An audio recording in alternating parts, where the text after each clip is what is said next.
everyone, Abby Ryan's here. I'm getting ready to walk you through a DIY palette video. The first part we're going to be talking about how to stain your board. The second part we're going to be talking about how to design your board. I'm going through the vinyl, the Mod Podge, the peeling, the painting, and all that jazz.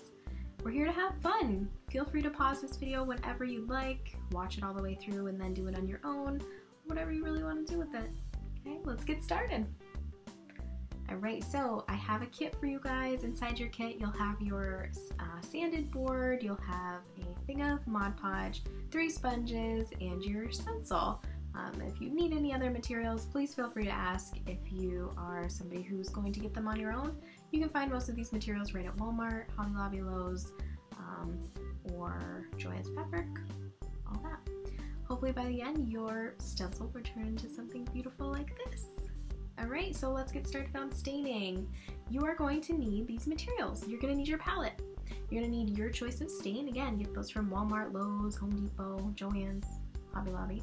You're going to need some gloves. If you don't have gloves, that's okay. You can use your hands. And if you do get anything on your hands, like the stain, you can mix vegetable oil and Dawn dish soap with water. Give those a really good scrub. That gets the stain right off. That's the little trick I learned. You're going to need a rag or a t-shirt. You're also going to need some newspaper or a, I used wrapping paper in this to protect your table. Alright, hey guys, so we're going to get started. I am voicing over this video, although you will see me shaking my hands about because I was going to do it a different way, so just ignore that or go ahead and laugh along with me. So you're going to start with your board. Here I have a circle board just to not waste materials. The board I am using was already stained before. So you're going to use your board here and they're all already sanded. So you can go ahead and sand it some more. It won't hurt it at all. It'll actually grab the stain a little bit better, but feel free to just leave it as it is. It has already been sanded. So you're going to start off by shaking your can. Give it a good shake or a good stir, and then you're going to ball up your cloth and you are going to start applying.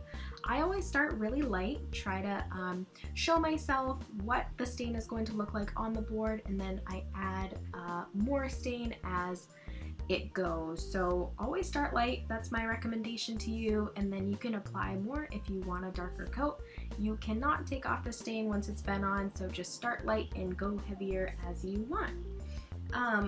Just so you know, it will smell, so feel free to do this inside if you want. I have my window open just because my cats do not enjoy the smell of it. And then I just let it sit outside. You can also do this in your garage, outside, whatever your preference is, but I do just want to let you know it will be stinky.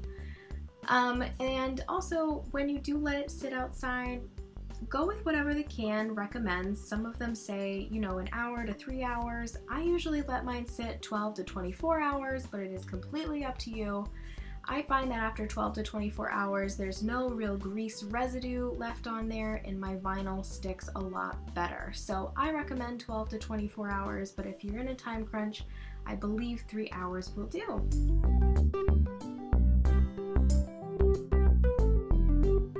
Right, so here we go with the vinyl materials. So you're going to need your stained palette after you've let it sit for 3 to 12 to 24 hours, your stencil. You're going to need a credit card or a kitchen scraper, something that you use to get those crumbs out of the corners of your pans, or just a credit card or debit card will do as well. You're also going to need a weeding tool. The one I use is from Joann's Fabric, so they're about $7 or $8 if you want to get one. They're great to have. You can also just use a dental pick or a sharp knife. The end of that will be helpful for weeding these things. And painter's tape is the last material that you need for adhering your vinyl. Alright, so start out by looking over your stencil. If there are any bubbles, which there could be, just look them over and try to maneuver them out if you can. If you can't maneuver them out, just know that there are more opportunities to do this as we move along. The Mod Podge will help with bubbles, and if they can't all come out, just know that they are happy accidents and we can work with it after the fact. So go ahead and flip your vinyl over if you haven't already. You're going to have that blue side facing down. There is a clear layer of vinyl on top of the blue, then there's the blue, and then there is the white layer. So just like I've done, you're going to go ahead and pinch the corner and you're going to separate the clear layer and the blue layer from the white. Okay, so just peel that white right back and keep that blue down. We don't want any blue on that white side.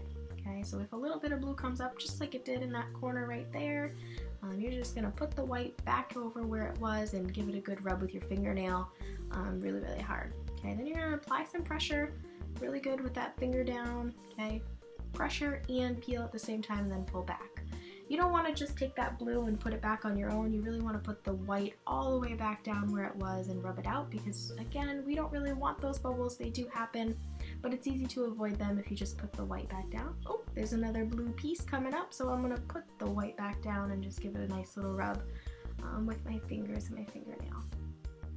Tools that are helpful for this, you can use your debit card or your weeding tool, your toothpick or your dental pick. Those are helpful for getting some of these pieces off as well. You don't want to pull up, you want to pull back just like I am, okay? So not towards yourself, but away from the vinyl that way. Okay, so once you have your vinyl off, hopefully it was nice and easy for you, you're gonna go ahead and check out your board. So do you have any knots underneath that you want to avoid for one of your designs? Do you have any dust on there? Go ahead and give that a good wipe, and then you're gonna go ahead and flip it over. Now it is sticky on one side, but it's not going to ruin it if you put it down and need to adjust it. I just put it down lightly, and then you can kind of eyeball where it's at, see if it's in a good position, and move it from there. So you can see that I am already moving mine, and you don't want to go with the area that I have cut for you. You really want to go with the very bottom of the design. So I'm going right to that line that's already on there, that is nice and straight from my Cricut. Okay, and I'm actually using a ruler. I have used my eyeball before just to make it, you know, as best as I can, but a ruler is sometimes helpful as well. Okay, and then once you're ready and it's nice in a perfect spot, you're gonna go ahead and take that scraper tool or your debit card and you're going to adhere it. You wanna start in the middle. You don't wanna start from the outside and go in. You wanna start from the inside and go out to, again, avoid bubbles. So go ahead and start in the middle, make a little cross. That's what I usually do. Start in the middle, work your way out. You can see those bubbles are being pushed out instead of being pushed in. And then go ahead and just go all the way around, making sure those bubbles are getting out. So you'll see in a minute, I have a bubble pop up. There's one right there. And as much of a pain as it is, and I am so irritated by it in this video, it is fine. My board really was not affected at all. So as annoying as they can be, just know that in the end, it's a happy little accident. And as creators, they can be fun little mistakes that we can get creative with, or they'll just turn out perfect anyway. So try to get those bubbles out as best you can, but if you can't, just know that it is okay.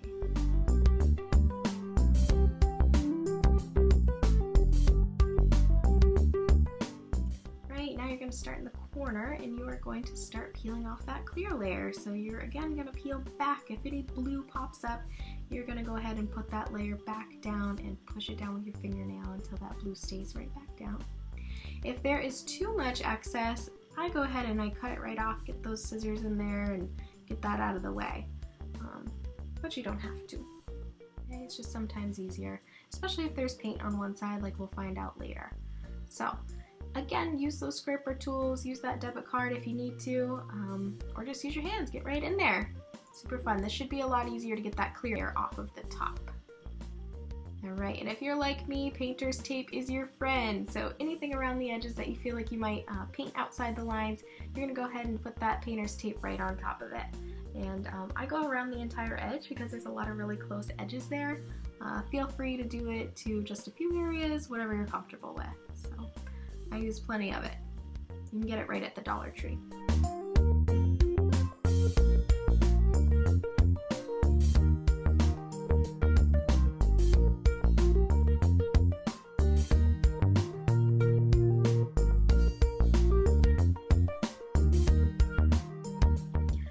Now we are at the painting and Mod Podging stage. So for this, you're going to need your sponges. You're going to need a paper plate or a crafting plate. You're going to need the Mod Podge. If you don't have enough in your kit, you can get it right from Walmart.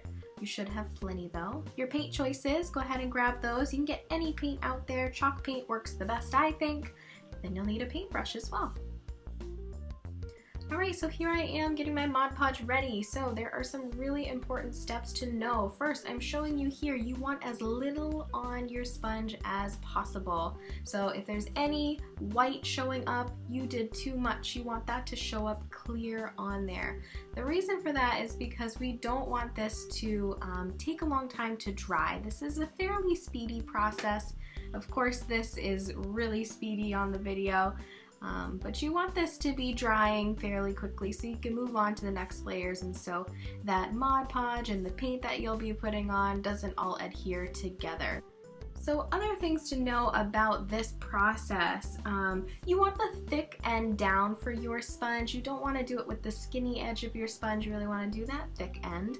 And you want to go in an up and down dabbing motion, just like you see me doing here. You don't want to smear it back and forth, you want to go up and down, and that really creates the best results and really eliminates the opportunity for things to bleed through. And again, you want to do this fairly quickly, so in a fairly light layer, so by the time you are all done Mod Podging your entire board, right where you started should be pretty dry if you've done a really light layer.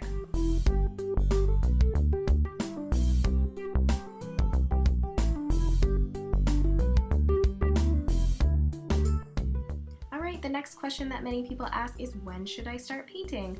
You're going to know when to start painting because you're going to run your finger over that Mod Podge, and if there's any residue coming up on your finger, you're not ready yet, but if it's just a little tacky on the board, you're ready to paint. Okay, when you're ready to paint, go ahead and put that Mod Podge sponge right down over the Mod Podge. You do not want to mix that. So you can see here that I'm using white paint and I've put my Mod Podge down on the Mod Podge side. So I'm using a fresh new sponge and I'm doing the exact same method that I did with the Mod Podge. I'm going up and down, I'm doing a very light layer, and I am dabbing up and down. Again, doing it fairly quickly so that by the time I go all the way around the board, I have a pretty dry slate to do that second coat. With the lighter colors like whites and yellows and oranges, sometimes you need to do 2 to 3 coats. With darker colors like navy or black, sometimes it takes 1 to 2 coats, and it's all about how you really like it. So are you liking that transparent kind of look, a little more rustic, or are you looking for more of a clear, just bold black contrast? So how do you know when you are ready to start peeling? Well, as soon as you are done painting. You do not have to wait for it to dry. You don't even have to wait for it to dry a little bit. You can go ahead and start peeling immediately afterwards. That is something I recommend because if you do have any bleeding, it's easier to get it off while it's wet. You can use your scraper tool to just go around the edge of that bleeding part and go from there. And once you start peeling, you just take the little corner edge like I'm doing here, get those big pieces out of the way first, and then you'll go in with your weeding tool and you'll get those little small pieces. Again, this video is going very fast, but I am taking my time. It's definitely something you want to be intricate with, especially with those really teeny skinny letters and little designs. So go ahead and use your tools as you can to get them started, and then if you want to wear gloves or if you just want to get right in there, go ahead and start peeling it up.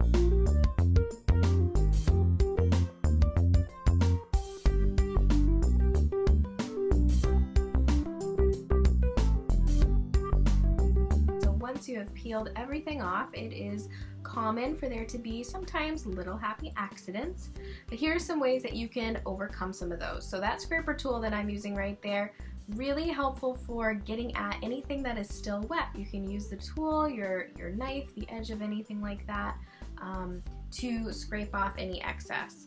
I also recommend that you hold on to the paint that you used, especially if you mixed colors. So it's always good to have a little bit of that handy because if you want to straighten out any edges or use it to help you with those accidents, it is great to have it so that you don't have to remix things because it's really hard to get that color again.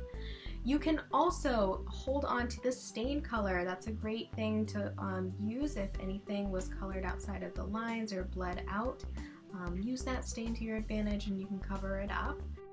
So I hope you guys had a really good time. I hope your boards turned out beautiful, and I hope you have a lovely holiday season, and I look forward to seeing you all in person sometime soon.